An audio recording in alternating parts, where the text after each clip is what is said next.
Good morning, I'm Angelo Castro III. I'm Angela and we are the Castros. Oy, another day. It's a Thursday, one more day, weekend na. So much still to talk about. Dami. Daming balita as always. But let's get right to it. We're serving you news. We're serving you today's headlines. All that before your second cup of coffee. This is Brunch. Senator Risa Ontiveros has filed a substitute bill for the controversial bill preventing adolescent pregnancies following the withdrawal of signatures by several senators. Here's the report. Several senators have withdrawn their support for Senate Bill number 1979 or the Preventing Adolescent Pregnancies Bill. These senators include J.V. Ejercito, Nancy Binay, Cynthia Villar, Bongo, Jinggoy Estrada, Bong Revilla, and Loren Ligarda. In a letter addressed to Senate President Cheese Escudero, the lawmakers requested the removal of their signatures from the committee report.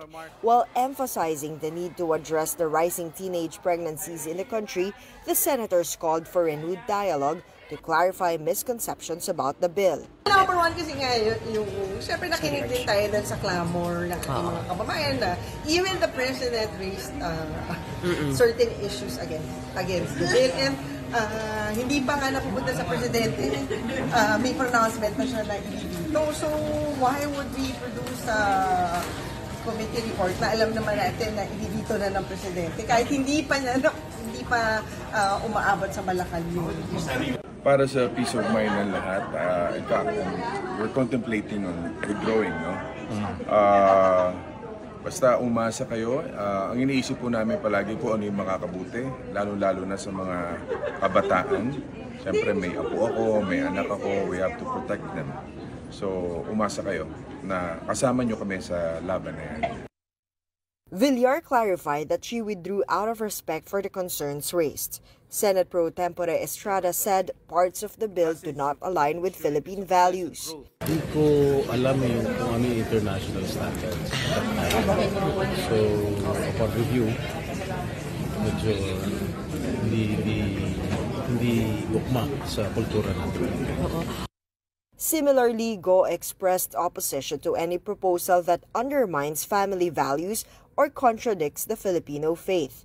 In response, Senator Risa Ontiveros filed a substitute bill. Among the proposed changes are the removal of the term guided by international standards and a more specific provision that limits comprehensive sex education to individuals aged 10 and above. Meanwhile, Education Secretary Sunny Angara reaffirmed the agency's support for the bill's intentions. Yung intention ng bill is to limit teenage pregnancies, to reduce the number of teenage pregnancies. Kasi maraming bata na nabubuntis na hindi nila alam bakit sila nabuntis. Bukod doon, hindi nila alam yung responsibilidad ng pagiging buntis. For News 5, Ria Fernandez, We Are One News. Ba't kasi pinirmahan? Tapos, pinirmahan, di pa yata binasa. Parang lumalabas ata, some of them didn't know what the content was. Until kasi parang baluna lang yung karamihan ng issue. comment is upon review of what we read. Yung kay Senator Jinggoy naman, he reviewed daw yung international standards and what it was. Hindi daw akma sa kultura. I agree naman with the terms they're using na hindi akma sa pananampalataya at kultura because that's how usually laws should be passed based on culture and faith. Which is yun yung nakalagay doon sa bill na pinag-uusapan nila ngayon na yung CSE rather, 'di ba? Comprehensive Sexual Education ay ibabatay doon sa edad ng tuturuan at doon pa rin nakabase sa religious at saka kultura ng isang bansa. But no less than kasi Senator Risa inadmit, yung unang pinasa niya, nakalagay doon with guided by international standards. And she admitted... Yun yung medyo blur yung line. Kasi yung anong international standard? Kasi merong isang international standard sa Europe, yung European standard, o yung dun sa UN. Pero parang sinasabi nila, ang mas doon sa UN ang pinapanigan. Kaya nga dapat we shouldn't base anything on international standards because we have our own culture and identity. Ganun naman kasi talaga, each country has their own culture and identity, so should base it on such. Number two, madami nagsasabi, we're so keen on trying to educate children about sexual education. Why not educate the parents on how to handle? Yun, isa pa yun. Kasi these information are already available online and minsan pa dahil sa mga buyo-buyo ng mga kaibigan, yung gato may certain influence, 'di ba? Why not yung mga parents at saka of course yung teacher, yung bigyan ng ng tamang pagkakataon para tamang training para tayo yung mag-a-advise sa then mga we don't bata. need the bill. We need information campaign and Actually, access to information to educate parents how to deal with it. Oo. Mamaya pag-usapan pa natin yan kasi to talk more about sex education, we are joined by sex therapist Dr. Rica Cruz. Hi Doc Rica, thanks for joining us today.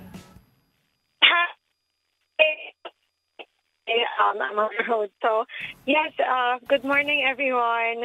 Hi, good Doc. Thank you for morning. joining us. Doc, let's move right to it. No? Gaano ba ka-open na ang Pilipinas in general sa usapin ng sex ed? It's because although we are Western in culture, no, we're trying to be like the Americans, pero parang when it comes to this topic, Conservative pa rin we ang are Pinoy. very conservative.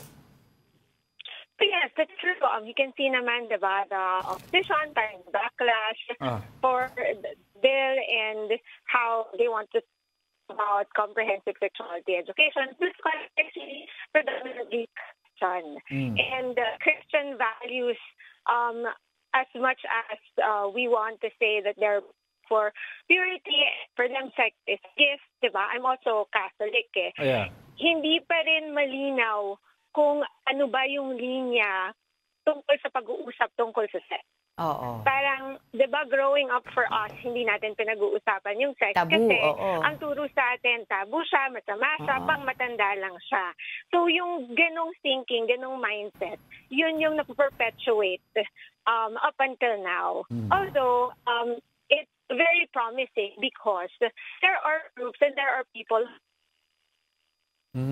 Okay. Sige, we'll try to get a hold of Doc Rica again. Medyo naputol yung line habang kinakausap natin siya, which is very important naman yung sinasabi niya eh. Oh, we'll try. Andiyan pa. Doc Rica, can you still hear us? Doc? Doc Rica? Okay, so yun na nga. So let's try her again, kasi medyo magulo yung linya natin. Dami-dami natin bills na iniisip. We have a lot of laws in place. Actually, to put that in context, yung CSC, meron na yan eh. Dalawa yung bill na meron provisions. Number one, yung dun sa may reproductive health bill natin na dapat pala, so chinek nga ni Secretary Angara yung curriculum nun. Wala naman doon yung tinatawag na mga sexual pleasure, etc. Pero ang problema kasi hindi siya na-i-implement ng tama. As a matter of fact, hindi siya na-i-implement talaga karamihan sa mga public school, which is dapat nandoon yung nakamandate yun sa law natin under that batas. Yeah, parang ang akin lang kasi, it's at the end of the day, it doesn't have to be enacted really into law. At the end of the day, it should empower the parents to give parents access to information so that we can better talk to our children. Because nobody knows our children than the parents themselves. Hindi po generalized na iisa ang ugali lahat ng bata sa Pilipinas. No. Iba-iba yan, depende sa karakter. Kasi that's the mere fact that we're children of God. God gave each child an identity. So therefore, who knows your child better than you? So you cannot make a blanket approach and say, this law will empower you in school. What iba ang thinking? Diba, that's why sinasabi nila, importante yung partnership ng school at saka ng parents when it comes to this topic. Pero balikan natin si Doc Rica. Doc Rica, can you hear us? Opo, okay. So, Doc Rica, you were saying, go back to what you're saying, Doc. Very interesting. Yung sinasabi ko po kanina is nagkakaroon na yung mga tao na open to learning more about sex and the science behind it. Yeah. Hindi na lang po ito nakukulayan na morality, no? Na dun sa storyline na narrative of morality. Mas gusto nilang malaman at maituro sa kanilang mga anak at sa kanilang mga kapamilya yung science talaga behind sex and sexuality, which is good. I think it's good for us because nagiging open na yung perspective natin. Oo. Pero Doc Rica, I was telling Diego nga kanina, itong mga impormasyon na to tungkol sa mga sex education, sexuality, ay libreng-libreng nakukuha yan online. Pero sinasabi nga nila, mas maigi na isang professional ang tuturo sa'yo, tapos yung magulang mo kakausapin mo, kasi para wala ng outside influence, kasi minsan may buyuan pa, etc. Kung kunyari manggagaling sa kaibigan yung ibig sabihin ng certain topic about sex education. Pero as a parent also and a therapist, paano ba yung open, kunyari, ng isang magulang yung ganitong klaseng usapin sa kanyang anak? Okay, yun nga po yung sinasabi natin na sex education starts when education starts. And it should start at home. Yes. Right? Correct. So, kailangan po kunin ng mga magulang yung cues galing dun sa mga anak nila. Ang sinasabi ko po, kapag nagtuturo tayo ng paa, tuhod, balikat, ulo, may sex ed na pong kasama doon kasi body parts na yon. Yes. Kailangan na po ituro yung tamang pagsasalita or tamang parts of the body, kasama yung vulva, yung vagina, yung Yes. titi, kiki, yung mga ganon. So, bata pa lang, kailangan po, inuumpisahan na yung ganong klaseng discussion. Yes, Doc. Doc, yung line natin, Doc, medyo Pihit lang ng konti para makakuha tayong magandang signal. Sorry po. Hello, Yeah, hello. go, Doc. Yeah, okay na ulit. Ayan. Okay. So, yung mga bata po kasi talaga, yung usually nagtatanong kung open lang po yung mga magulang. Ang nangyayari po kasi sa atin, pag nagtanong yung mga bata, ang sinasabi natin, ay hindi yan. Huwag natin pag-usapan yan. Masama yan. Pagtanda mo na. Kaya nasa-stop na yung Conversation. parang structure of learning. Yes. Yes. Alam mo, Doc, So, I agree with you. No? But the question now is, kasi we're so focused as a country on how to teach our children about sex, di ba? Sa school, sa ganitong setting. Do you agree na maybe it's time na we should have a different approach? Maybe ang ititrain natin yung magulang? Kasi although, oh, yes.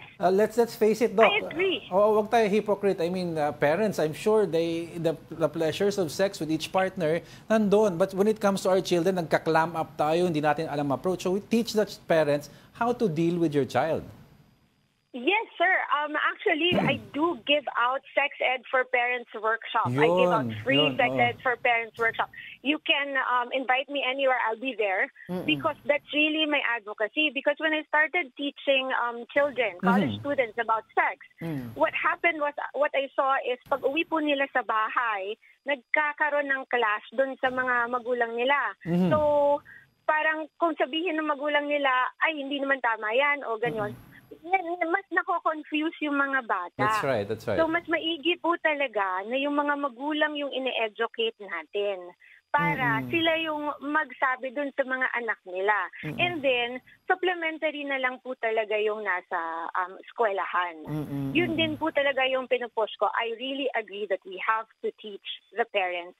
And every time po I go out of the city, kunyari sa mga rural areas po, it's very surprising how they ask me to teach them.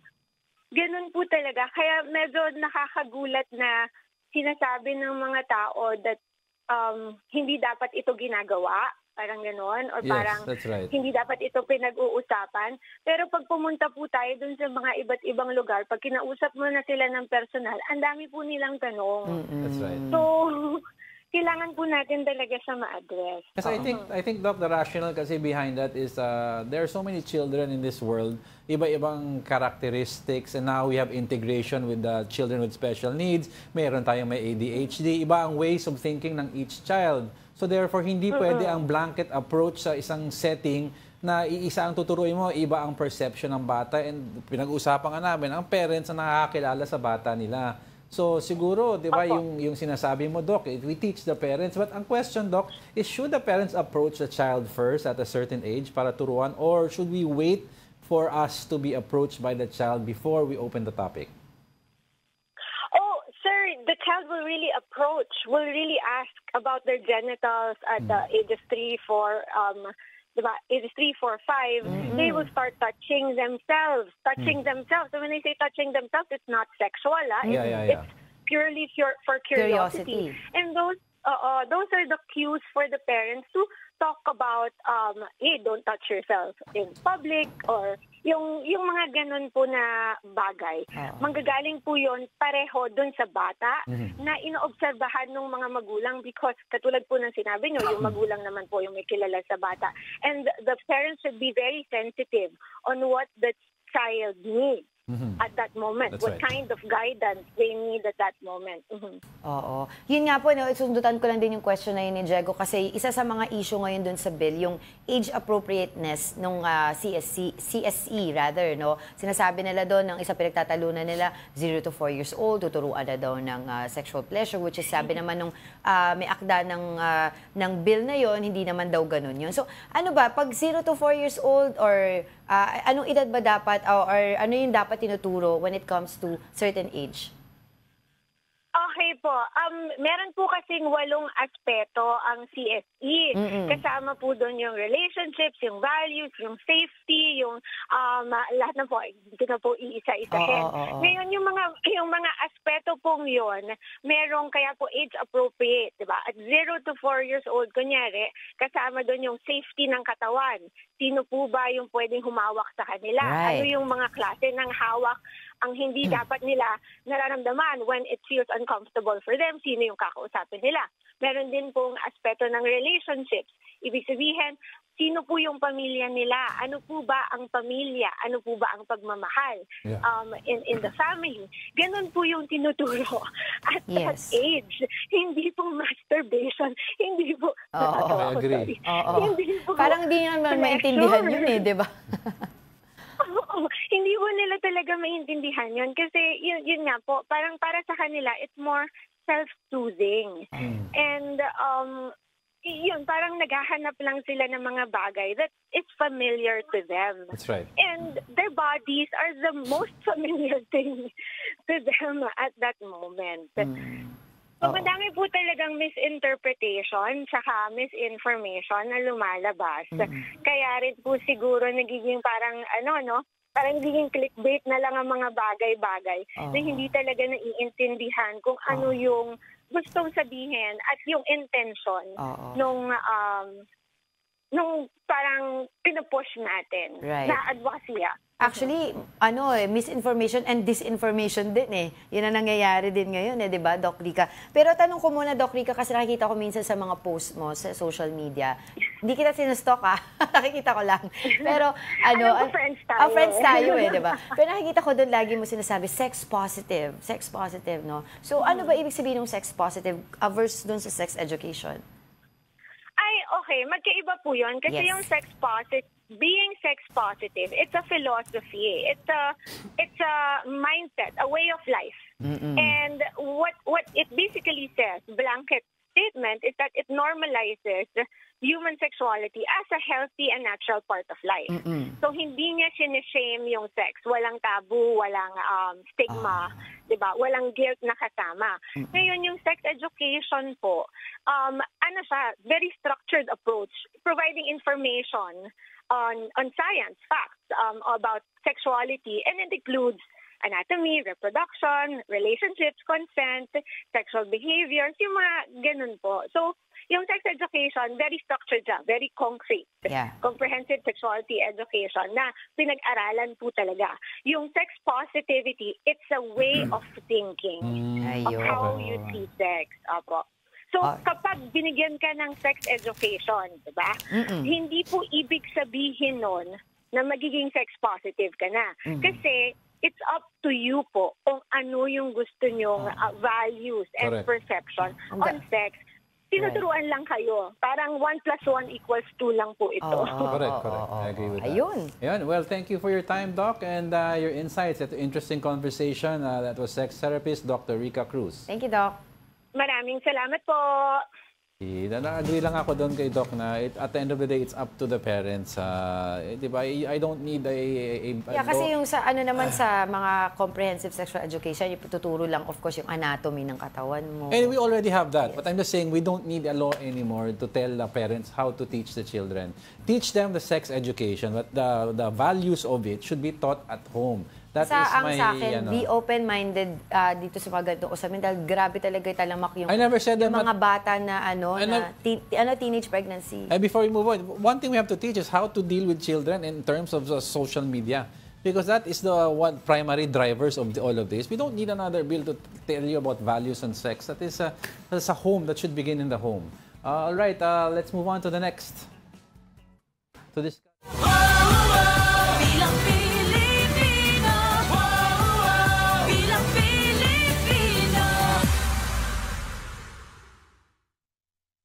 Department of Information and Communications Technology, or DICT, has warned candidates against the illegal use of text blasting machines in their campaigns.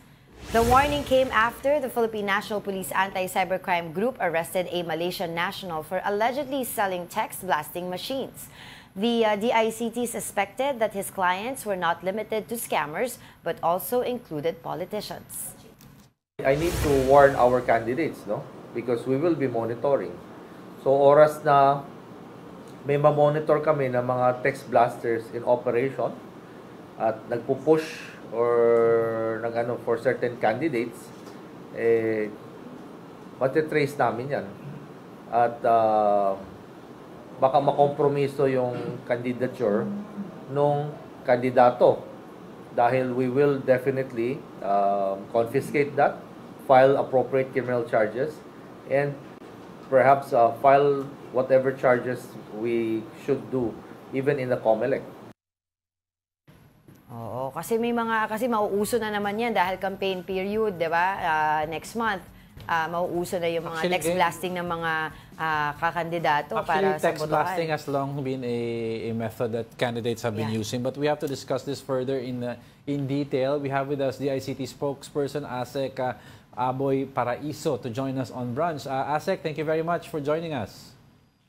Thank you po. Maraming salamat po sa pag-imbita ho sa amin sa DICT. Good morning ho sa inyong mga taga-subaybay, taga-pakinig din po. Sige ba, tanong na lang po namin muna, Asek, paano po ba natunton itong Malaysian national na nagtitinda ng text blaster machines? Ito po ba ay meron from a tip or minamanmanan nyo na ever since? Ito ho ay born out of the efforts ho ng CICC ho natin, which is an attached agency of the ICT and the PNP po. Under the directives po ni Secretary Ivan Uy, nahulihin ho itong mga devices na to dahil pinagbawal ho ito ng NTC. So, nag-test buy ho tayo na nag-test buy, nagbabakasakali nung lahat ng nagpo-post or lahat ng leads na nagbebenta nito. Sinusubukan ho natin mag-test buy hanggang may pumatol. So, hanggang nakipag-meet up. At doon ho natin na nasa kote yung isang Malaysian national na nagbebenta ho ng gantong machine. Asek, may kasi mga balita na lumalabas about yung text blasting machine na ginagamit ng mga ibang politiko na supposedly, Asek, na kliyente niya. Do we have any info on this, Asek? Ito ho ay sinasa ilalim ho natin sa isang masusing interogasyon. Ito hong nahuli ho natin para malaman ho kung sino-sino yung napagbentahan niya. At importante na ho, malaman natin saan yung source ng mga machines niya ho. So, at paano niya ho naipasok dito sa ating bansa ho to. Tungkol naman doon sa tanong nyo, ipaubaya ho muna natin sa law enforcement agency. So, yung interrogation, kasi what is born out of that interrogation, ano naman ang produkto nun, magkakaroon tayo ng mga follow-up operations. So. Okay. So, Asek, can you tell us more about this? Itong ang machine na nahuli dito sa Malaysian National, yung tinatawag na International Mobile Subscriber Identity Catcher or IMSI. Paano ba yung proseso nito? Paano ba ito nakakapag-blast ng mga messages? Well, ito ho ay a more sophisticated machine rather than yung traditional text blaster ho natin. Dati ho kasi yung mga text blaster natin, kailangan mo pa rin ho ng SIM card. Ang ginagawa lang ho noon, multiple text messages in a matter of seconds. So, ito ho, panibagong device ho to kung saan binablock niya yung mga signals ho ng mga mobile network operators natin. At siya mismo ang nagbabato. Kaya ang tawag natin dito, it's a rogue telecoms tower. Mas maliit lang, mas portable lang ho. So binablock niya yung mga signal ho ng mga mobile network operators natin at siya mismo ang nagpapasok ng mga sarili niyang text messages. So kina-capture niya, kaya nga IMSI ho to kina-capture niya yung identity ng mga legitimate subscribers at saka phone users at saka he or she would be posing as those subscribers. So madalas ang biktima ho nito, yung sasabi ho natin, yung mga mobile network operators, yung mga public utilities ho natin. Kami ho sa pamahalaan, nabibiktima rin ho kami niyan. At saka iba hong mga mga subscribers ho natin. So, pero dugtungan ko lang yung tanong ko, Diego. Yung paano yung source nung mga numbers na ginagamit nila for text blasting? Ang source ho nito is mismo yung machine ho. Hindi na ho sila sumasampa doon sa mga network operators ho natin. Sila ho mismo nagbabato ng signal nila. Kaya nga ho parang minimimic nila or kinuklone nila yung mga numbers natin to pose as if na tayo mismo nag-text blast sa kanila. Yeah. Kaya papansin nyo, talaga ang term ngayon, hijacking na eh. Yeah. Kung may text thread tayo, halimbawa doon sa mga mobile network operators natin, doon sila nagbibigay na update. Mapapansin nyo, may isa doon na magkakaroon ng link na bawal na ho sa NTC, pinagbawal na ho ng NTC to eh. Magkakaroon ng link. Yun ho yung mga yung mga scam text messages na pumapasok at may insert nila doon sa mga mobile text threads natin. So, based sa understanding ko kasi sa machine, ASEC, no? The machine has to be in a certain vicinity area ng target market mo. And then, gaano kalawak po ang signal or yung lawak na pwede ipag-block ng signal ang isang makina? Hindi ba kailangan may naka-designate na several people para malawak ang pagkakalat ng information galing sa makina na ito? Actually, mobile ho itong mga to. Kung napansin nyo, yung nasa kote natin, a little bigger lang ho ng isang router device. Pero because of the medyo limited din ho yung radius niya. Kaya nga ang ginagawa nila on-off po to. So at the maximum ho siguro mga 100 meters. 100 meters. Naista naman namin 100 meters na radius so na-estima ho natin dito. So ito tama yung sasabi niya, parang very limited yung capacity. Pero ang ginagawa lang ho nila pag halimbawa within that capacity. Yes. Target talaga nila yung maraming foot traffic maraming tao. So, you can just say na sa mga malls, sa mga terminals, ito ang target nila. Oo. Nabanggit nyo rin po, ASEC, and of course, doon sa iba pa mga report natin, na itong certain machine na ito ay illegal, diba, unlicensed ito, at ito ay hindi covered ng regulations ng NTC. Pero I was wondering, where do they get these machines? Ano to, binibuild ng mga tao na to, or merong source? I don't know. Can you tell us more about it? Well, tama ho. Before, the technology was so crude na kailangan ho talagang isang buong malaking makina to. Ngayon ho, it is very portable. Nakita nyo naman ho yung video files natin nung nahuli ho natin. At tama ho, yung iba ho, can be do it yourself as long as you have the right components po at saka right materials and the knowledge to build these devices. So, Hello? Andiyan pa ba si ASEC? Hello? Ayun. Yes, Go ahead po. Go ahead. So, ayun pala yun. Yun lang. Paano po ba natin to? Kasi sabi nyo nga po doon sa mga interview din from DICT na pwedeng kasuhan yung mga politiko na mapapatunayan na gumagamit itong text blast. Ano pong klaseng investigasyon yung gagawin natin to make sure na itong politiko talaga to yung gumamit? Kasi minsan black propaganda. Kunyari, kakandidato si Diego, kalaban niya ako, gagawin ko, magte-text blast ako ng pro-Diego. Para maano ko siya, 'di ba? Ang tawag doon siya yung iano ko sa inyo. Pagbintangan. Pagbintangan. Pero ang malinaw ang provision ho natin both do sa Cybersecurity Prevention Act of 2012 at saka dito sa sa revised penal code natin on smuggled items kung sino ang nag-distribute, sino ang nag-possess at sino ang bumili. So one of those three, pag halimbawa kayo ang nag-distribute katulad ng Malaysian o kaya halimbawa sa time na nasa kote kayo ang nag-ooperate, may possession or have operations over that machine, liable din ho kayo. Hindi lang ho doon sa mga binanggit kong laws, but tama ho kayo under yung sa COMELEC ho natin, yung Fair Elections Act ho natin, this is considered an election offense na rin po. Ayun. Alright. On that note, maraming salamat po sa inyong oras. That was DICT spokesperson ASEC Aboy Paraiso. Maraming salamat din po. Good morning po. Good morning. Quickly lang before we talk about the next news, para maano lang naman ibang kababayan natin, hindi ito tulad po ng dating mga text blaster na ilo-load na mo ng number, tapos may scrub list ka, tapos ibabato lang sa number. No, you have to take this to an area and everyone within 100 meters of this machine, babatuhan niya ng message. No, hindi kinukuha yung number, binabatuhan niya ng message. So, kunyari, ikaw, ako, lahat ng tao sa labas yan, within 100 meters, yung messaging ng machine, ibabato na lang niya. Yung lumang blaster kasi, loloadan mo ng numbers. Ito hindi na. Basta nadaanan mo yung makina, may text papasok sa'yo. At kung ano yung loaded message. So, ganun siya nag-work. And 100-meter radius, that's why you have to have several machines to cover an area. All right, let's talk about the next news. A bill imposing the death penalty by firing squad for corrupt public officials has been filed. This was proposed by Zamboanga Representative Kaimer Olaso under House Bill 11211 for the Death Penalty for Corruption Act. The death penalty by firing squad will cover those public officials convicted of graft, malversation of funds, and plunder. Kung ako lang ang masusunod doon kay firing squad sa Luneta, di ba? Para makita ng taong bayan kung sino yung gumagawa ng kalokohan. Lasso appeals for consideration and understanding for the proposed measure, especially among his fellow Catholic lawmakers.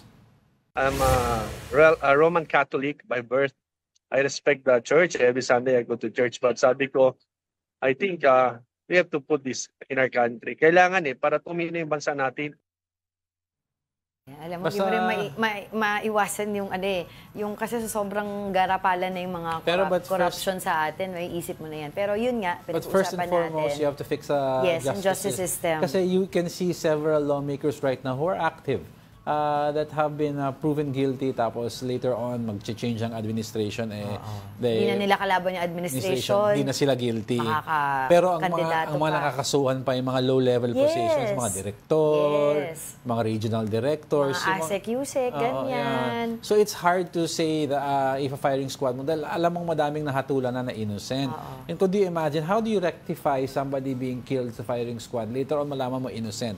How do you rectify that? How do you correct that issue? Pero nakalagay daw dun sa batas, sinasabi nila, magkaka-firing squad lang kung yung provision ng batas, kung na-exert na lahat o na-exhaust na lahat yung efforts, legal remedies, nung akusado, tapos finality na ng decision ng Supreme Court. Yung mga gano'n nilagay nila. Ang dami naman na nasa kulungan dyan, na-exhaust lahat ng remedies, but later on, only to find out, innocent pala. Ang dami sa states gano'n, di ba? Where they rectify it, you've been unjustly prisoned. Sabi niya, at may term nga, unjustly convicted.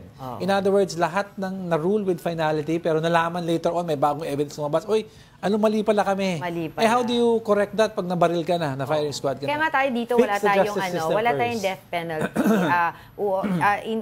Sinulong to noon under the Ramos administration, pero hindi nag-succeed. Under President Erap Estrada, nagkaroon, pero na-repeal. Sino? Under GMA. May na-death penalty tayo under ERAP, that was si Leo Echegaray, who was convicted of raping his daughter. Yeah, that's what I'm saying. So, ang tawag dito, under Estrada, nagkaroon, pero na-repeal under GMA administration. Since then, wala na. Okay, coming up. False claim, that's how China describes its supposed deployment of a Chinese spy to the Philippines. And COMELEC is considering implementing an ayuda ban to avoid undue advantage among candidates. Ayuda ban. We'll be back with more stories after the break. Keep it here on One News.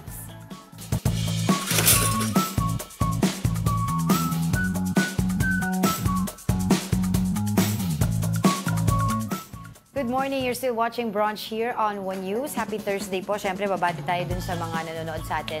Let's move first. Facebook. We have Migs Ebron. We have Ralph Domingo. We have Desi Marie and Nages Snap Meet. Sang Pokemon Go, of course. Si Kuya Elmer Abad. Ayan. Pedro Hill. Nanonood din siya. Matindi ang mga debate nila online. Oo nga nakikita ko. Okay lang yan, sali kayo sa discussion namin. Dito sa YouTube naman, we have Ronald Maxtay, Mark Santiago, Leonie Valdesoto, si Artol323, Elmo Cardenas, si Priniv, sabi niya, good morning. Finally, naka-tune in na sa live, parati daw replay yung pinapanood niya. Adi good, nakakanood ka na ng live. Tapos si Summer Cabrera, Manda Represent, watching daw siya habang nagluluto ng pochero. Of course, Tita Daisy, sarap, no? Tita Daisy, Tito Naldi, Kuya Jopet, nanonood din sila. Si VJ, Mina Benales, of Mina, Jessie Mendez family. Tita Esther Abaya, nanonood din sa atin. Si Ate Ringo, yan. Si Mother Earth, of course. Mother Earth, good morning. All right, let's continue with our discussion today. Authorities now have more information on the supposed Chinese spy who was caught a few days ago. Bureau of Immigration Records revealed that a 39-year-old Chinese national called Deng Yuanqing has traveled in and out of the Philippines since 2015 and is married to a Filipina. Deng was arrested with two others, both Filipino. China, meanwhile, denied that it had deployed a spy to the Philippines. Beijing's Foreign Ministry spokesperson Mao Ning said they always require overseas Chinese citizens to abide by local laws and regulations. She urged the Philippines to, quote, stop making false claims and hyping up the so-called Chinese spies. Ang question dito is, did he come here first, not as a spy, and then really got married, really fell in love, tapos eventually nakuha siya, or was he planted here? And, well, ito naman, linawin lang natin itong report, alleged Chinese spy. So, there will be more investigations on this to prove nga kung talagang ano siya. Basta kasi yung mga kagamitan daw na nakuha sa kanya. Basta ano daw siya, Chinese and a spy. But actually, in fairness naman sa nakahuli sa kanya, no, hindi naman sinasabi na state-sponsored ito. Yet, pending investigation. But definitely, may equipment for spying and definitely he's a Chinese national. So yun ang meron sila ngayon. And then later on, kasi may mga sinasabi pa sila, di ba, nung nahuli siya na baka daw sleeper agent or sleeper cell kasi matagal na pala siya dito sa Pilipinas. 2015. Oo, tapos yung mga equipment naman daw na nakuha sa kanya, hindi naman ganun ka-high-tech. Pero yung, anong tawag doon, yung equipment niya, ano ang tawag doon? Topography na kahit wala siya doon sa certain lugar na yan, pwede niya makuha. Basta you have to be within a certain range para magkaroon ng layout or yung map ng area. Pero sinasabi nga ng AFP, wag daw ismulin ng anything that nakikita natin ngayon sa mga reports regarding this issue. Because we never know until the investigation. Basta hintayin natin parang kapag kakausap natin sa AFP, they're investigating along with the NBI to ascertain further details. Hindi natin alam kasi kung ano ba yung trabaho nito. Diba? Alam ko, engineer siya, meron siyang somehow knowledge nga, somewhat knowledge sa mga ganyan na mga machines, diba? Tapos yung dalawang Pinoy, diba? Ano yung mga naging ano nila, ano pa yung mga statements na regarding this, ano yung ginagawa nila for this alleged Chinese spy. Basta for context, Google Maps and Waze, they have cars like this, yung car ng supposedly Chinese spy, yung may mga topography machines and sensors, and they routinely drive around neighborhoods taking updates of the terrain and topography area. Yun ang ina-upload. So, pag nag-check kayo ng Waze or kayo ng Google Maps, yun ang nakikita mo, yung ganun mga kotse ang mga kumukuha ng info. Ito kasi he doesn't belong supposedly to any of these companies, and then wala siyang ma-explain kung bakit. And then, sensitive areas pa siya pupunta. So, kaya napaghinalaan, and that's why they're investigating him. Okay. Right, in other news, the Bureau of Immigration has issued a warning about a new tactic being used by human traffickers to deceive victims. On January 23, Filipinos were intercepted at the Ninoy Aquino International Airport Terminal 3 while attempting to depart for Vietnam with their alleged employer. They claimed to be traveling as office mates for an incentive trip. However, during questioning, the victims disclosed that they were actually being trafficked for forced labor in Bulgaria. According to the BI, the trafficker had enticed the victims with the promise of no fees or charges for the trip. The victims were immediately turned over to the Interagency Council Against Trafficking for assistance. Meanwhile, the trafficker faces potential charges under the expanded Anti-Trafficking in Persons Act of 2022. Grabe. So, dami pa rin ano, no? Na-save sila because napag-interview sila na hiwalay at na kwento nila. Could you imagine kung nakaalis to, kawawa naman? They were promised free trip sa Vietnam, pero yun nga sinabi, sila ay magtatrabaho sa Bulgaria. No, I don't know what work also yung gagawin nila doon. Labor. Oo. Pero yun nga, buti na lang na na-intercept sila. Pero kasi, ang dami pa rin gumagawa ng ganyan. Actually, sa dami ng mga nahuhuli natin. 2 years ago, may madaming kwento na dinadala sila, tapos madudukutan umano sila ng pera pagdating abroad. Tapos may magre-rescue ko, tapos dadalhin sila sa isang kampo far away. Tapos doon magiging forced labor through call center or legal schemes. Pero ang tanong dito kasi ito nahuli. What more yung mga iba pa? Hanggang kailan ba nagsimula to? Madami na bang mga nabiktima itong ganitong klaseng modus, 'di ba? Yung mga free trip to Vietnam or certain countries, eventually pala magtatrabaho sila somewhere else. Tapos yung mga magiging trabaho nila mga illegal pa. Illegal pala. 'Di ba? So ayun. So dapat maimbestigahan din 'yun kung kailan to nagsimula, 'di ba? That's why 'di ba may mga new protocols and measures in place sa Bureau of Immigration Officers natin na they're taught to determine, may mga red flags silang tinitignan pag may mga passengers and then they'll detain you. Di ba nagka-issue before yung hiningaan ng birth certificate or something long time ago? Eh kasi... Birth cert at saka, ewan ko, totoo ba yun? Yung, yung yearbook, di ba? Parang hiningi din. Something like that. But to prove your identity. Anyway, let's move on to our next story. The Philippine Coast Guard is monitoring a new vessel deployed by China in the West Philippine Sea. Here's the report. A new Chinese ship has been spotted in waters off the Zambales coast. The Philippine Coast Guard identified the ship as CCG-3103. It apparently replaced CCG-3304, which has been patrolling the area. In turn, the Philippine Coast Guard has also pulled out the BRP Gabriela Silang and replaced it with the BRP Siloan, one of its multi-role and response vessels. Once in the station, the BRP Siloan issued radio challenges on the new Chinese ship. You do not possess any legal authority to patrol inside the Philippine Exclusive Economic Zone. You are directed to depart immediately and notify us your intention. CCG-3103 was last spotted just 76 nautical miles from Pundakit, Zambales, well within the Philippines' 200 nautical mile exclusive economic zone. Some Filipino fishermen said the Chinese presence has effectively reduced their fishing area. Ngayon ay pagka napalapit tayo doon sa Baho de Masinloc, posibleng babanggain sila ito or di kaya ay palubugin sila doon. The local government is concerned over the broader implication of detention. Yan po ang kinakatakot namin. Na baka dumating ang panahon, hindi lang karagatan ay i-conquer nila. Baka pati yung kalupaan na rin ng bansang Pilipinas. Don't go away. We're not done yet. Stay with us.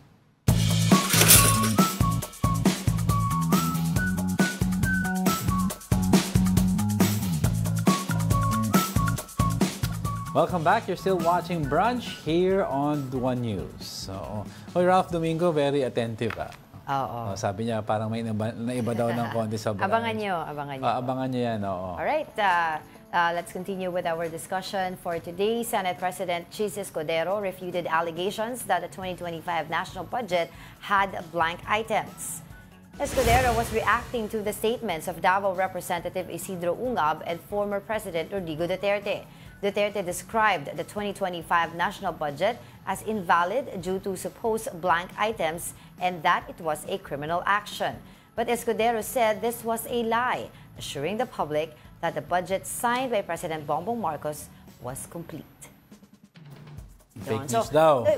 Gawan natin ng yung konteksto nito kasi parang ang tawag dito yung pinag-uusapan nila Congressman Ungab at saka ni former President Rodrigo Duterte ay yung bicameral report.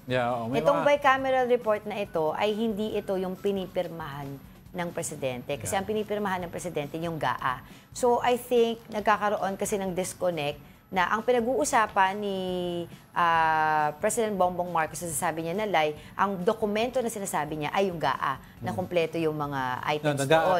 Yung bicameral, yun yung merong blank reports. Para maano lang yung public GAA kasi sa General Appropriations Act that is put on the desk of the President. Yeah. It's a formal document na yun ang pipirmahan niya. Yes. Ngayon, yung bicameral report, this is somewhat, para ma-explain na mabuti, it's some form of a draft from from Congress wherein pwede pa magka-input. Kaya minsan may mga blanks doon dahil hindi pa ito yung formal document because the congressman will still put in their notes, notations, and ideas. Pero ang tanong nga dito, sino yung nag-fill in the blanks? Diba? Kasi kaya nga ngayon may mga call din na parang baka it's high time na baguhin natin yung proseso also. Kasi usually kapag may BICAM conference, diba? Ano yan, private, diba? Hindi yan naka-stream. So may ibang nagsasabi na baka pwedeng i-stream online para very transparent sa mga sa publiko yung mangyayaring bicameral report. So yun yung gusto nilang malaman, yung accountability na sino yung nag-fill in the blanks, ano yung mga nilagay doon, bakit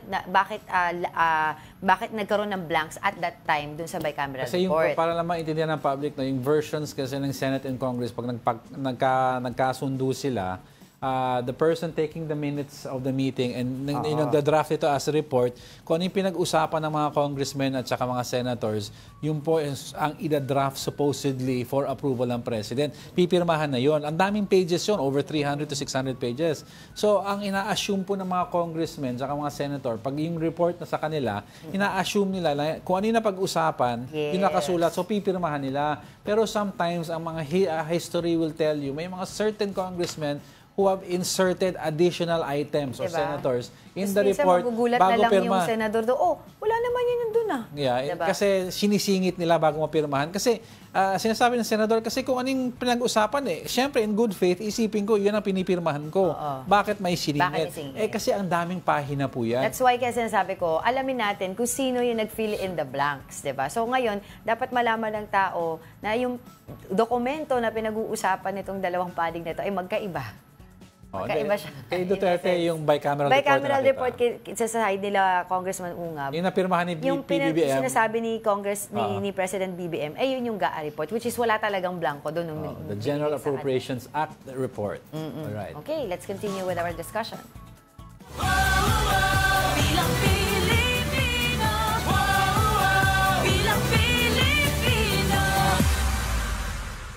The Commission on Elections, or COMELEC, will resume printing or reprinting official ballots for the 2025 midterm polls on Saturday, January 25. The reprinting was initially scheduled for January 22 but was delayed after the Supreme Court issued additional temporary restraining orders against the disqualification of several candidates. COMELEC Chair George Garcia assured the poll body would comply with the Supreme Court's orders. He also noted that the TROs have resulted in a 3-week delay. Sabi nga, sumulat ata sila, sinabi rin ni through a spokesperson, Lau Jiangco, na sumulat sila sa TRO, sa Supreme Court, na kung wala na bang ibang decision, they can Wala na ba? They can proceed. That's why the machine, the programming, the reprogramming machine, meron add feature na doon pinag-usapan natin. Na pag may kailangan idagdag, simple sa makina na magagawa. Dati kasi walang add feature yan. Alright, on to the next. The Commission on Elections is exploring the possibility of enforcing an ayuda ban for the upcoming midterm elections. Now, if this is implemented, the ban would include the AKAP and AIX programs from the Department of Social Welfare and Development, as well as the TUPAD program from the Department of Labor and Employment. It would cover transportation, cash, and educational assistance. The ban is being considered for implementation 10 days before the election on May 12. There has been an outcry that the ones who are giving this kind of assistance may also be using it for campaign purposes. To equalize the playing field, sinisiguro namin na at least as it approaches the election day itself, hindi ho magkaroon ng undue advantage yung nagbibigay ng ban, ng ayuda. Oo. Di ba pinag-uusapan nga natin yan dito, sinasabi nila, bawal na magkaroon ng personalities, especially yung mga kumakandidato sa distribution nitong mga ayuda na to. Kasi or else they'll face penalty. Nagkakaroon ng perception na sa kanila galing yung pera o sila mismo may programa. So ngayon ang tanong dyan, is this extended dun sa kanilang mga pamilya?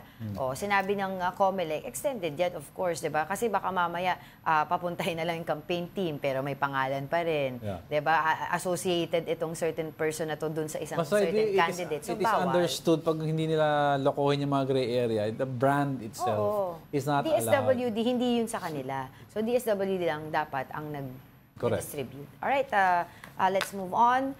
The World Health Organization has reacted with regret to the United States' decision to withdraw from the organization.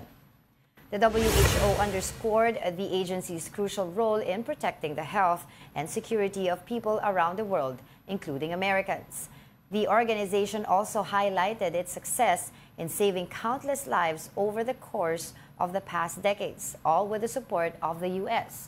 Now, still, the WHO expressed hope that Washington will reconsider the decision within the 1 year's notice needed to leave the organization. The withdrawal was announced as part of a sweeping series of executive orders signed by U.S. President Trump on his first day in office.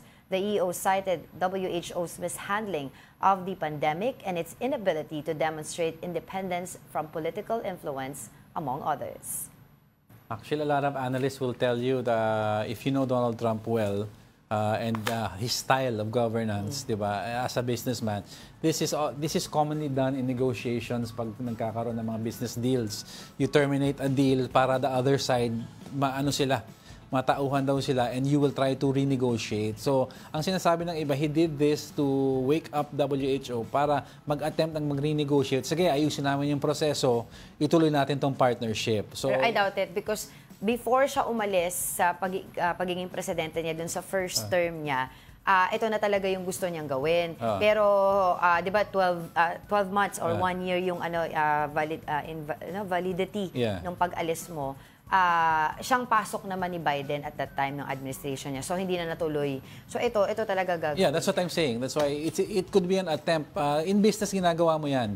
You will terminate a current deal, a current contract, para to get the attention of the other side, para you have the leverage now to negotiate your terms. Pero kasi ang tina-terminate niya dito is this $500 million, kung ano yung 18% ang binibigay ng US na pondo para nga mostly sa mga HIV, sexually transmitted infections, tapos yung mga tuberculosis. And to understand yung mindset kasi ng isang tao, you have to understand saan siya nanggagaling. He is a businessman at heart. This is how they do it, businessmen.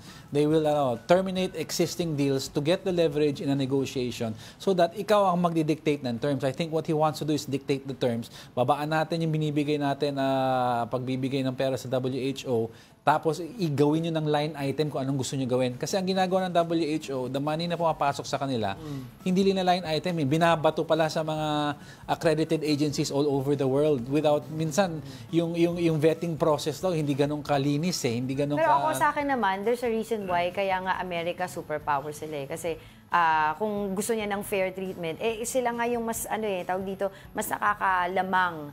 So, di ba, parang ikaw na tumulong sa other nations. Kasi sayang yung 18% na pera na ibinibigay nila for this But you have to remember, they are a superpower, military superpower. But konti na lang. Economy. No, economic superpower. The US has one of the largest debts in the world. You have to remember that. They have one of the largest utang sa World Bank in the world. Sa military-wise, sila superpower. Pero economic superpower, hindi na masyado. I think this is a negotiating tactic. I may be wrong. Pero that's what a lot of analysts think, that they will try to renegotiate eventually in the near future. Who knows? I think Trump is trying to collate all the funds he has back into the US. He's trying to reverse lahat ng ginawa ng current administration. Yan ang gusto niya. Diba? Kung makakabuti ba yun, hindi natin alam. Tignan natin in the future kung ano ang effect nitong paghiwalay. Kasi even in Paris deal umalis siya diba? Okay. Alright. Sige, go. High blood ka? No, hindi. That wraps up today's episode of Brunch. Join us again tomorrow. I'm Angela Lagunsad Castro. I'm Angelo Castro III. We are One News. All sides, all the time.